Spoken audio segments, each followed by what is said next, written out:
Yves, maintenant, les manifestants anti-mesures sanitaires voulaient se faire entendre. Ils étaient nombreux, là, vraiment très nombreux, et on peut dire qu'ils ont réussi à se faire entendre. Absolument. Ils ont dit que les mesures sanitaires du gouvernement sont injustifiées, elles sont excessives. Ils l'ont scandé aujourd'hui par milliers. Il faut souligner quand même, Michel, il faut le dire, l'absence de débordement aujourd'hui, malgré cette foule imposante près du stade olympique. C'est certain que ce genre de manifestation révolte les politiciens et certains médecins.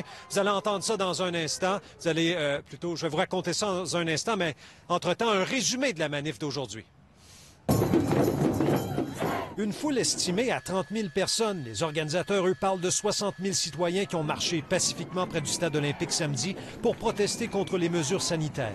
Ce qu'on veut, c'est que les gens aient le choix. On dit non au passeport sanitaire, mais on ne dit pas non au vaccin. On ne dit pas non aux gens qui en ont besoin ou qui croient en ça. C'est leur réalité à eux. D'avoir le droit de s'exprimer, d'avoir une opinion.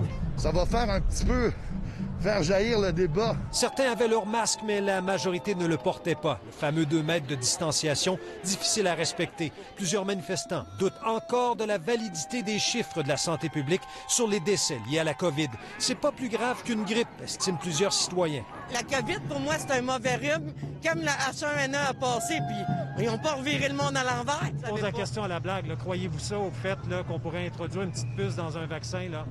Tout est possible. Aujourd'hui, la vaccination, c'est pas normal pour un virus qui ne fait à peu près pas de morts. 11 000 morts au Québec. Pardon? 11 000 morts au Québec. 11 000 morts au Québec, dont peut-être 90 ne sont pas des vrais morts COVID. Non, moi, je compte pas me faire vacciner. Je compte pas me faire vacciner. Moi, je crois que c'est un droit fondamental. Le port du masque, c'est incohérent. Le passeport vaccinal, ça n'a aucun sens. Mais qu'est-ce que tu veux qu'ils disent? Mon plus jeune, il a 8 ans, là, il va pas s'opposer puis il va pas sortir dans la rue avec nous autres. Si nous autres, on n'est pas là pour le défendre, qui va le défendre? Rappelons que les rendez-vous pour la vaccination prévus samedi au stade olympique ont été déplacés et condensés dans d'autres cliniques en raison de cette manifestation. L'organisateur de l'événement refuse de prendre le blanc. On a offert au SPVM de changer le parcours, de rester dans le coin ici, de changer le parcours au lieu d'aller vers l'est, de venir vers l'ouest et de faire un quadrilatère inversé. On n'a même pas sollicité les gens d'aller se stationner au stade olympique parce qu'on voulait justement pas nuire aux activités de ces gens-là. Plus d'une dizaine de constats d'infraction pour non-respect des consignes ont été remis. Et manifester, on le sait, c'est un droit au Québec reconnu, mais en pleine pandémie, près d'une importante clinique de vaccination, la plus importante, ça passe pas pour beaucoup de gens, ça.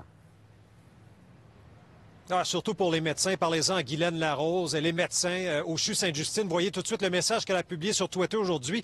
Nous soignons vos enfants, nous mettons notre santé et celle de nos familles en jeu. Nous sommes fatigués. Un peu de solidarité serait apprécié.